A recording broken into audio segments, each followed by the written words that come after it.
What's up, everybody? It's Jeremy here from Oceanbound, and today I wanted to talk about a session I had recently where I was able to compare a Duotone 6-meter slick wing back-to-back with my go-to, a 6-meter F1 strike. Now, I'm a little biased. I've been on F1 wings for most of my wing life, but little known fact, I did start on a Duotone kite wing, I think they're called. That was, pre-Echo, and at the time it was the only commercial wing available on the market. My pre-F1 memory of the Duotone kite wing is that it had a boom. So coming from years of kiting post-windsurfing, it felt good to be back on a boom, but I did start in the fall and winter, so then I had to start using gloves, and the boom with the gloves just really gave me the annoying forearm fatigue, and it was just something that was very real, and I just remember those sessions were cut short because I simply couldn't grab the boom for an extended period of time. So other thoughts, I remember really hating the leash. The coil was really annoying to me. I remember flipping over all the time. And also, like, when I wasn't holding on to it, it was on the surface of the water.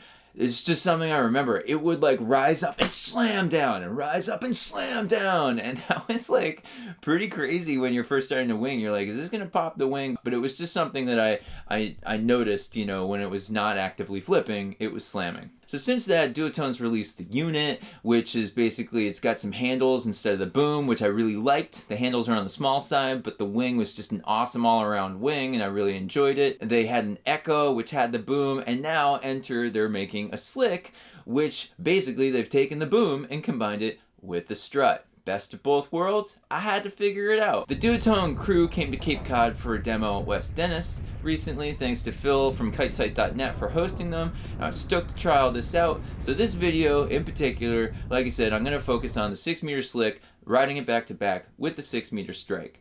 So it was blowing pretty good.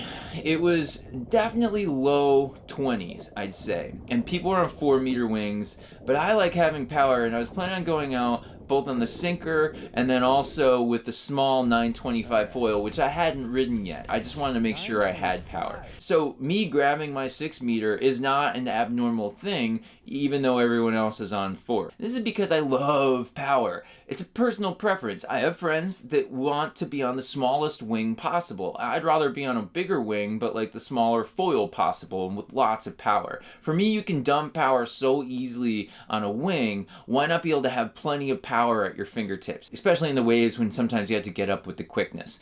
So what do I think? All right, first, right off the bat, jeez, this thing has power. It's crazy. It was the first thing that came to my head, and I was like, whoa.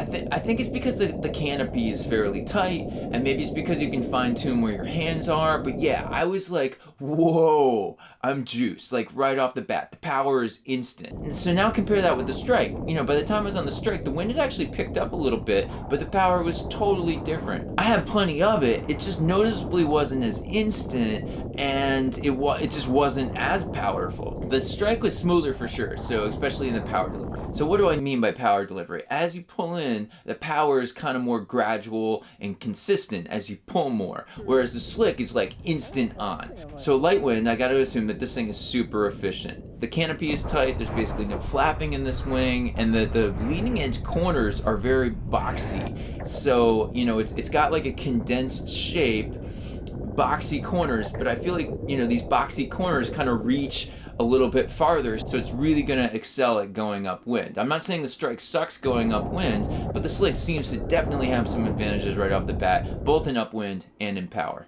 Alright, what else?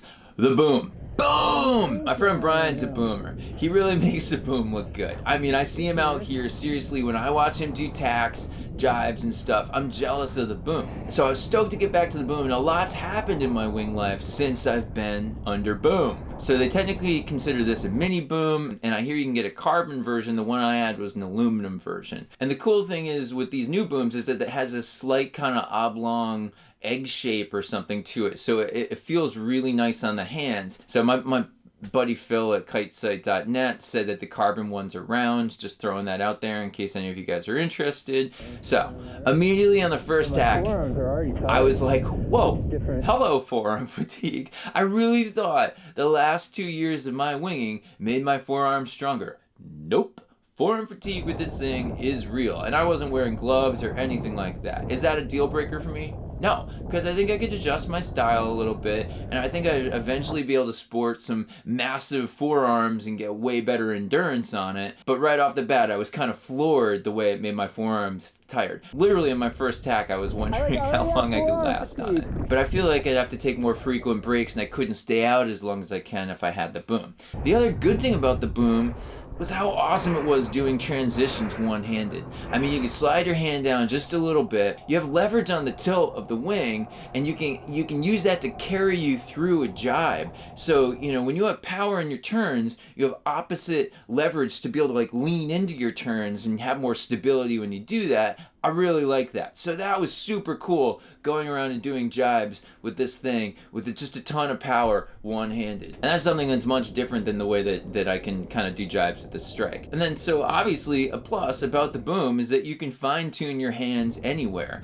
And if you don't have experience windsurfing, sailing in general, or with the wing, this could take a little bit of time to get used to. I liked it, but my hands kept migrating a little closer to the leading edge, especially because I was overpowered. And this kind of a weird thing would always happen is that the wing would kind of fold in on me. So like, I think it's because that I was bringing the leading edge too close to me, and somehow the wind would catch the backside of the wing and make it fold forward. Now, that's no fault of the wing. Every time I did that, I knew that was user error. My hand was just slightly too close to the leading edge, but it was easy to make those errors. And I do kind of remember, I feel like the Duotone wing that had the handles, that kind of did the same thing. But this doesn't really happen with the strike. There's something beautiful in the simplicity of just having two handles. And this year, when they made the handles bigger, you still have plenty of room to move your hands around and make those little fine-tuned adjustments and whatnot. I do it all the time. Whether or not that's your preference, it is what it is. But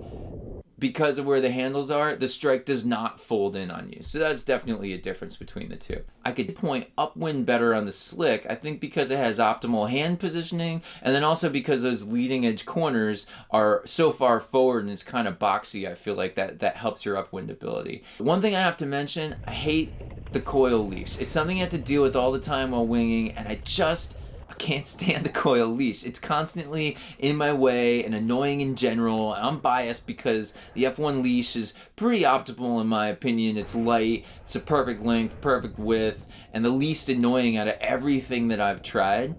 But I'm told that the leashes also don't come with this dual tone wing, so you could make your own. You could buy your favorite third-party leash. So the leash that I have is a duotone leash, but you have to buy it separately. Another thing, the handle on the leading edge seemed a little small. That's not a super big deal, but I can imagine in the winter, if you're wearing gloves, especially if your gloves have like a lot of tack to them, it may be a little more difficult to get your hands in and out of there. I feel like it could be a little bigger. The strike is definitely bigger, and a bunch of the other wings that I've had, it's a bigger and easier to hold on to handle.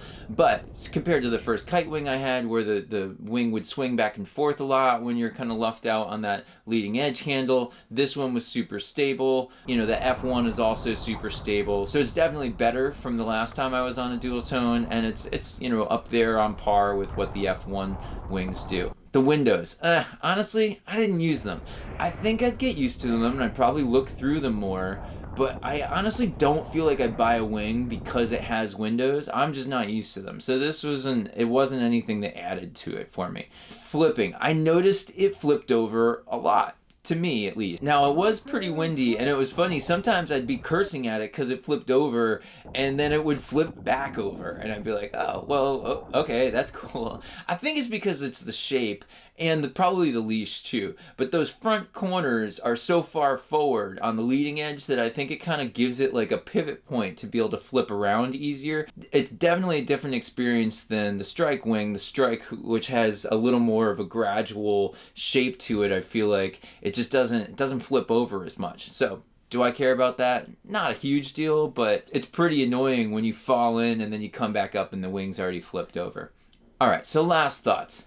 I wanted to love this wing. My friend Brian makes it look so good and inspiring, and I was really just kind of hoping that it would kind of be the same. But it's very different The forearm fatigue is something that you're gonna have to deal with, and I assume that you get over it at some point, and your body and your wrists will adjust. But I do think that that would be a factor. I like having these 5-hour sessions, and I feel like that would be a factor, and I wouldn't be able to have those sessions.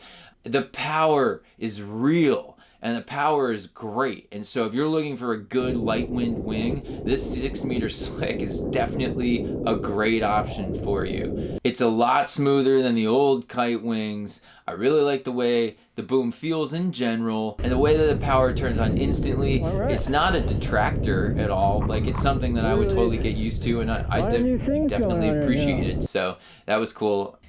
Power wise, for whatever it's worth, it felt like if my 6-meter F1 was a 6-meter, then this felt like a 7-meter or a 6.5 meter. So it feels bigger than what it is. So now I understand Brian, my friend Brian, had a 6-meter and he sold it, and now it just has a 5 as his biggest size. Now I get it. The 5 has probably close to enough power as my 6-meter does. So that's cool. Would I leave my F1s for to get a wing like this? No, but I'm definitely biased. I've been on the F1 wings for over a year and a half now, and I've really, everything in my riding style is kind of adjusted to the F1 wings, and I really do love them. They're super light, they're super agile. But if you're into the boom, this Slick is sick. It's cool. It's definitely a cool thing. So I hope this review is meaningful to some of you. I know that there's a ton of different F1 Slick reviews out there. I just thought maybe it'd be a little useful to do a direct comparison with this and the 6-meter Strike wing. If you want to see some more of my videos, please consider clicking that subscribe button. And with that, I hope you're all doing well out there. I'll see you guys on the flip, and I wish you all an awesome day. Later.